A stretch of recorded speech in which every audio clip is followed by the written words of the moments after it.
guys. Hi, it's Michelle from Movement Lesson. Don't make autism harder than it has to be. What does that mean? People are like, I didn't plan for autism. First of all, you didn't plan for it. I really had a heartfelt conversation with one of my clients this morning, but again, and I really need to collaborate with some kind of psychologist and work with that, because there's a grieving process that goes on through all of this. But for grief, most of it is because something has come to the end. A loss of a human, a relationship, a colleague, job.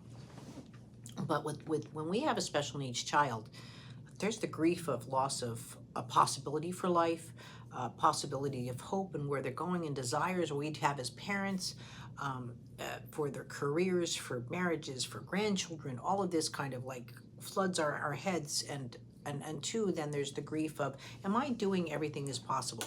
So one of the things that I was talking about is, don't make autism harder, or anything with special needs harder than it has to be. What does that mean? Now, first of all, I'm big on evaluations.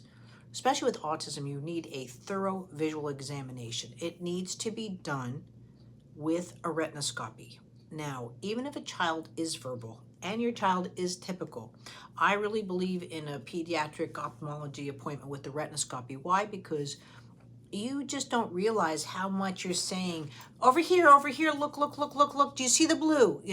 You're coaxing the vision. And so it might be even an auditory stimuli response that they're giving versus a functional visual response.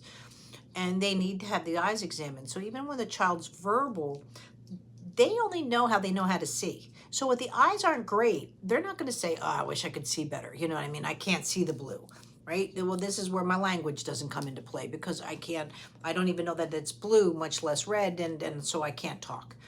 You just don't realize when you have global delays, developmental delays of any sort, how vision can come into play. And even if vision's not a factor, now you know it. And that's one thing you can either tick off, but please, please, please, just because an ophthalmologist or an eye doctor has checked the retina and the optic nerve doesn't mean the eye is fine. They have to check sphere, cylinder, and axis. That has to be on your report. 2, you need a report. I don't care who you're going to. You bring home a piece of paper of what just happened, what your ears hear versus what a doctor writes down. And if you don't understand anything, and a lot of cultures, if I ask a question, I'm now insulting the person. No, this is your child. We need to know where your child's at. You need to have these kind of key elements in your life so you know how to work with the child. And then there's also a style of learning, right? My style of learning is visual, and it's also kinesthetic, touch. You might be an auditory processor.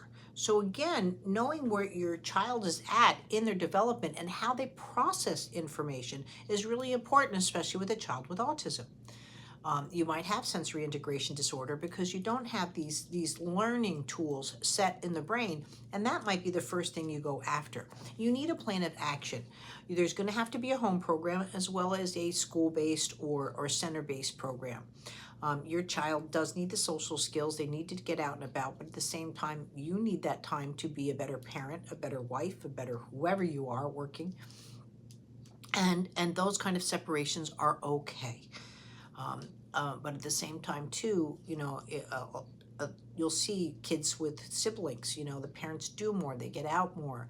Watch that you're not hiding and so forth. The world's a big place now, and I get it, the world's not a fair place, but at the same time, too, we are social beings. We also saw that during COVID. Please don't let your household become autistic, as well as your child. And it's really important that you respect your child and respect yourself, too. That doesn't mean necessarily you're going away for 6 months to climb Mount Everest. You might have other things now, but at the same time, too, please realize that it is important that you have, or like I tell a lot of parents, if you go out to dinner, and you should go out to dinner, this is not a scheduling meeting. So this is a meeting for you to go out and exchange your minds again. But sometimes you have to leave the kids at home. But you need a plan. You need to have a plan of what you're doing for your child's skills, visual, fine, and gross motor skills. You have to know what you're doing for their autistic skills. And then you have to know how they're processing that information so it adds to their benefit with their style of learning. And these are some of the ways that you can make autism a lot easier to work with. You know, when my son was really sick and they kept saying, well, he's autistic, I said, guys, I can handle the autism. I got that. My son's sick. I can't handle that, right? He's about to go for his 29th surgery and he's 20 years old. He had Haemophilus influenza and staph. My son was sick. They didn't know it because he was nonverbal. It couldn't tell me he had owies. Whatever. Like, what's a lab for if you're not reading them? So, again, that made his autism so much harder because he was so sick. This affected his learning skills, his tone, and I had to make him better. I think they thought I was looking for a medical reason why my son was autistic. I knew that they were separate issues, right? But again, they were making my working with his autism 10 times harder. I had to solve the problem. So this has been my life experience and what I've seen from clients from around the world, and I'm just trying to give you a different perspective of what to work with. But if you don't have a plan of action for your child, whether they're developmentally typical or not, that's your first goal. Thanks.